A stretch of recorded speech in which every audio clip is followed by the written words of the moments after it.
வணக்கம் ஆன்மீக நண்பர்களே. இன்றைக்கி நம்ம என்ன பார்க்க போகிறோம் அப்படின்னா, தெய்வத்தை கட்ட முடியுமா, தெய்வத்தை கட்டினா என்ன நடக்கும் அப்படிங்கிறத பார்க்க போகிறோம். அதாவது தெய்வத்தை கட்ட முடியுமான்னு கேட்டால் தெய்வத்தை கட்ட முடியும். எந்த மாதிரியான தெய்வத்தை கட்ட முடியும் அப்படின்னா, கிராம தெய்வத வழிபாட்டில் இருக்கக்கூடிய சிறு தெய்வ வழிபாட்டில் இருக்கக்கூடிய தெய்வங்கள் எல்லாரையுமே கட்ட முடியும். அதாவது இந்த பூலோகத்தில் இருக்கக்கூடிய தெய்வங்கள், சிறு தெய்வங்கள் எல்லாரையுமே கட்ட முடியும். அதாவது இதை எதனால இப்படி தெய்வங்களை கட்டுவாங்க அப்படின்னா, அதாவது இப்போ ஒரு குடும்பம் இருக்குது. குடும்பம் வந்து குலதெய்வத்தை வணங்கிட்டு இருக்கு. எந்த ஒரு தப்புமே பண்ணாத ஒரு குடும்பமாக இருக்குது. அந்த குடும்பத்தை போட்டியும் பொறாமையும் காரணமாக வந்து அந்த குடும்பத்தை அழிக்கணும்னு நினச்சி துர்மந்திரவாதியை அணுகி அப்போ அந்த குடும்பத்தை அழிக்கணும்னு நினைக்கிறவங்க இருப்பாங்க. அப்போது அந்த மந்திரவாதி என்ன செய்வார்னா, அந்த குடும்பத்தை அழிக்கக்கூடிய அந்த ஏவ பார்ப்பார். அப்படி பார்க்கும்போது இந்த குலதெய்வங்கள் என்ன செய்யும்னா, அந்த ஏவலை உள்ளே விடாமல் தடுத்து நிற்கும். அப்போ அந்த மந்திரவாதிக்கு என்ன செய்யும்னா, ஒரு பெரிய இடைஞ்சலாக இருக்கும். அப்போ அவங்க என்ன செய்வாங்க, இந்த குலதெய்வத்தை கட்டினா தான் இந்த ஏவலை அவன் வீட்டுக்குள்ளே அனுப்ப முடியும்னு அவங்க என்ன செய்வாங்க, நினச்சி இந்த குலதெய்வத்தை கட்டக்கூடிய அது என்ன தெய்வம், அது எந்த மாதிரி இடத்துல இருக்குது, அது என்ன பண்ணால் அதுக்கு எந்த மாதிரி படையல் கொடுத்தா அந்த தெய்வத்தோட கோபம் தீரும், அது தனியும். அப்போது அதுக்கு பிடிச்சதை கொடுத்து என்ன செஞ்சிடலாம், அதை கட்டணும் அப்படிங்கிறத பார்ப்பாங்க. அப்போ அந்த தெய்வங்களை கட்டணும் அப்படின்னா, அந்த கோயிலில் உள்ள ஒரு துணியோ, அந்த தெய்வங்களோட துணியோ, இல்லை அந்த தெய்வங்கள் பயன்படுத்தின ஏதாவது ஒரு பொருளோ, இல்லை அந்த கோயிலில் இருக்கக்கூடிய பிடிமண்ணா மண், அங்கே உள்ள மண்ணோ, அந்த மாதிரி விஷயங்கள் ஏதாவது ஒன்று கிடச்சாலே போதும், அந்த தெய்வத்தை என்ன செய்யலாம், கட்டிடலாம். அதுவும் எப்படி கட்டுவாங்கன்னா, ஒரு சிறு தெய்வத்தை கட்டணும்னா சாதாரண மந்திர முறைகளை வச்சு கட்டிட முடியாது. அதை விடைக்கும் ஒரு பெருந்தெய்வத்தை வச்சு தான் கட்ட முடியும்.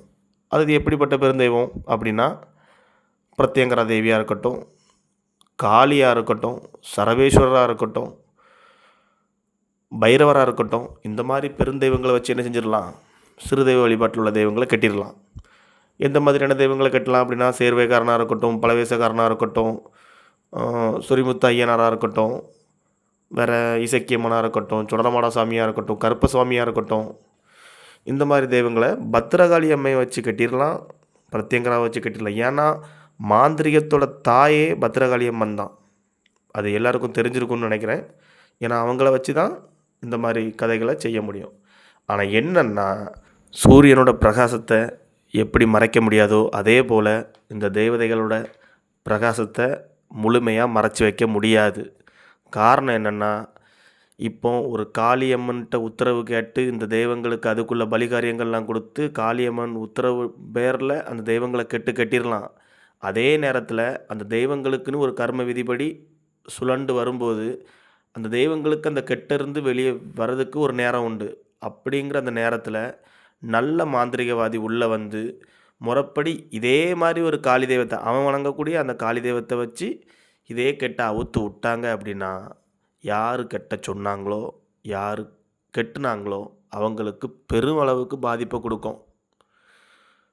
வம்சத்தையே கருவறுத்துரும் இந்த மாதிரி தேவதைகள். அது கருப்பசாமியாக இருக்கட்டும், சுடலமாட சாமியாக இருக்கட்டும், முனீஸ்வரனாக இருக்கட்டும், இந்த மாதிரி தெய்வங்கள்லாம் ரொம்ப நாளைக்கு என்ன செய்ய முடியாது, கட்டுப்படுத்த முடியாது.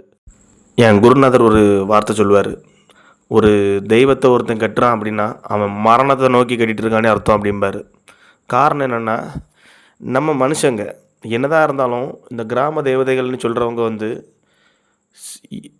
சிவபெருமான்கிட்ட வரம் வாங்கின தெய்வங்களாக இருப்பாங்க. அப்போது இந்த கெட்டு இந்த மாதிரி விஷயங்கள்லாம் மனுஷங்களுக்கான நமக்கு தெரிஞ்சதை விடைக்கும் அவங்களுக்கு தெரியும். அதெல்லாம் தெரிஞ்சு எடுத்து புரிஞ்சு தான் என்ன செஞ்சுருப்பாங்க, வரம் வாங்கிட்டு வந்திருப்பாங்க. அப்படிப்பட்ட தெய்வங்களை மந்திர முறைகளை வச்சு கெட்டி எடுத்து இதெல்லாம் பண்ணி என்னத்துக்கு, அது தவறாக தான் முடியும். அதே நேரத்தில் இந்த கெட்டலாம், எந்த மாதிரி தெய்வத்தை கட்டலாம் அப்படின்னா, ஏவல் தெய்வங்களை கட்டலாம். ஏவலில் வரக்கூடிய தெய்வங்களுக்கு பலிகாரியங்கள் படையெல்லாம் கொடுத்து எடுத்து பந்தனம் பண்ண, அதாவது கெட்டுனா பந்தனம் பண்ணி எடுத்து அது வெளியே வர முடியாத அளவுக்கு கலசத்துக்கு கெட்டுகள்லாம் போட்டு எடுத்து சுடுகாட்டில் கொண்டு பிரயோகம் பண்ணி என்ன செஞ்சிடலாம், அங்கே ஸ்தம்பனம் பண்ணி சுடுகாட்டில் புதைச்சிடலாம். இந்த மாதிரி விஷயம் ஏவல் தெய்வத்தை கட்டலாம். அதுக்காக கெட்டு முறைகளை பயன்படுத்தலாம். ஏன்னா ஒரு குடும்பத்தை வாழ வைக்கிறதுக்காக வேறு வழியே இல்லைன்னா கெட்டு முறைகள் போட்டு தான் ஆகணும். அது எப்படிப்பட்ட கெட்டு, அந்த ஏவல் தெய்வங்களை கட்டினா தான் அது அடங்கும். அதை கட்டி இது பண்ணலாம். பொதுவாக குலதெய்வத்தை கட்டின பிறகு ஏன் அந்த குடும்பம் கஷ்டப்படுது அப்படின்னா, குலதெய்வத்தை கெட்டின உடனே அந்த குலதெய்வத்தோட பார்வை படாதனால அது கஷ்டப்படாது அந்த குடும்பம். குலதெய்வத்தை கெட்டின அடுத்த நிமிஷம் ஏவல் தெய்வத்தை அந்த வீட்டுக்குள்ளே விட்டுருவாங்க.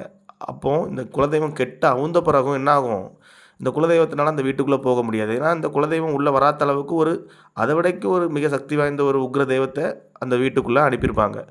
அந்த கெட்ட தெய்வங்களாம் என்ன செய்யும், அந்த வீட்டில் பிரச்சனையை கொடுத்துட்டே இருக்கும். அப்படிப்பட்ட நேரத்தில் தான் என்ன செய்யணும் அப்படின்னா, நல்ல மாந்திரிகரை பார்த்து அந்த கெட்ட தேவதைகளை முதல்ல ஏவல் தெய்வங்களை வெளியே அனுப்பிடணும். வெளியே விரட்டிட்டு குலதெய்வத்தை வீட்டுக்குள்ளே என்ன செய்யணும், நினச்சி கூப்பிட்டாலே போதும், அது வந்துடும். இந்த மாதிரி விஷயங்கள் தான் இதில் இருக்க விஷயம். இன்னொன்று, கோயில்லே நிறைய விஷயங்கள் பண்ணுவாங்க. கோயிலுக்குள்ளே தெய்வம் வரவிடாத அளவுக்கு. இப்போ வீட்டில் எப்படி ஒரு உக்ர தெய்வத்தை உள்ளே அனுப்பி ஏவல் பண்ணி உள்ளே அனுப்பி குலதெய்வத்தை உள்ளே வரவிடாமல் பண்ணுவாங்களோ, அதே மாதிரி தான் கோயில்லையும். கோயிலில் சாமி ஆடுறதுக்கு சண்டை வரும். சாமி இவன் ஏன் ஆடணும் அவன் ஏன் ஆடணும்னு சண்டை போட்டு அந்த தெய்வங்களை என்ன செய்வாங்க, கெட்டி. ஏன்னா இந்த மாதிரி தேவதைகள் படையல் முறைகளுக்கு அவங்களுக்கு அந்த ஆசை இருக்கும். அது நல்லவங்க படையல் வச்சாலும் அவங்க ஏற்றுப்பாங்க, கெட்டவங்க படையல் வச்சாலும் ஏற்றுப்பாங்க. ஏன்னா தெய்வத்தை பொறுத்த வரைக்கும் அனைவருமே சமம். அது நல்லவங்களாக இருந்தாலும் கெட்டவங்களாக இருந்தாலும் அவங்க பூஜை வைக்கும்போது அவங்க பெய் தான் ஆகணும். அதுதான் அவங்களோட தர்ம விதி, அதுதான் அவங்களுக்கு கொடுக்கப்பட்ட வரம். அப்போ இப்படி இருக்கும்போது கோயிலில் என்ன செய்வாங்க, இதே தான் பண்ணுவாங்க. அந்த குலதெய்வங்களை கெட்டிக்கிட்டு கோயிலுக்குள்ளே வேறு ஒரு உக்ர தெய்வங்களை விட்டுருவாங்க. அப்போ இந்த உக்ர தெய்வங்கள் உள்ளே இருந்து இந்த குலதெய்வம் உள்ளே வராத அளவுக்கு தடுக்கும். அப்படி இருக்கும்போது பிரச்சனைகள் வரும். இப்படி தான் கோயிலில் சாமி ஆடவங்களுக்கெலாம் நிறைய பிரச்சனைகள் வர்றது. இந்த மாதிரி விஷயங்கள்லாம் நிறைய இருக்குது. ஆனால் பொதுவாக இந்த தெய்வத்தை கட்டலாம், இந்த தெய்வத்தை கட்டி அடுத்த குடும்பத்தை அழிக்கலாம், இந்த மாதிரி விஷயங்கள்லாம் ஈடுபடாதீங்க. பண்ணால் விளைவுகள் வரும். விளைவுகள் வந்தால் 1000 கோயிலுக்கு போனாலும் அதுக்குள்ள நல்லது கிடைக்காது. அந்த வம்சத்தில் வளர்க்கக்கூடிய ஒவ்வொரு பிள்ளைங்களுக்கும் அது தண்டனை கொடுத்துக்கிட்டே இருக்கும். நம்ம ஒரு தப்பு பண்ணிவிட்டு காலம் முடிஞ்சு நம்ம போயிடுவோங்க. ஆனால் பிள்ளைங்க வாழணும்ல. அப்போது இதனால் இந்த மாதிரி விஷயங்களை பண்ணாதீங்கன்னு தான் என்னை பொறுத்த வரைக்கும் அதிகமாக நான் எல்லார்ட்டையும் சொல்கிறது. என்கிட்ட யாராவது ஒரு தெய்வத்தை கட்டணும்னா நான் யோசித்து தான் நான் பண்ணுவேன். காரணம் என்னென்னா, அது நல்லதா கெட்டதா, அது அவங்க குலதெய்வத்தை தான் இப்படி சொல்கிறாங்க, எனக்கு அவங்க என்னை பார்க்க வரும்போது எனக்கு தெரியும். அப்போ அந்த மாதிரி கதைகளை பண்ணும்போது நான் கவனமாக தான் பண்ணுவேன். ஏன்னா எனக்கும் குடும்பம் இருக்குது. நல்லது பண்ணால் தான் எனக்கு நல்லது சேரும்னு எனக்கு தெரியும். அதே போல் தான் நான் உங்கள்கிட்ட சொல்கிறேன். என்றைக்குமே நல்லது நினைங்க, நல்லதே நடக்கும். எதையும் நினச்சி அதிகமாக யோசிச்சுட்டு இருக்காங்க. நம்மளை படைத்த இறைவனுக்கு நம்மளை பாதுகாக்கவும் தெரியும். அதனால் நல்லது தான் என்றைக்குமே ஜெயிக்கும். அதுதான் உண்மை. ஓம் நம சிவாய. அடுத்த பதிவில் பார்க்கலாம்.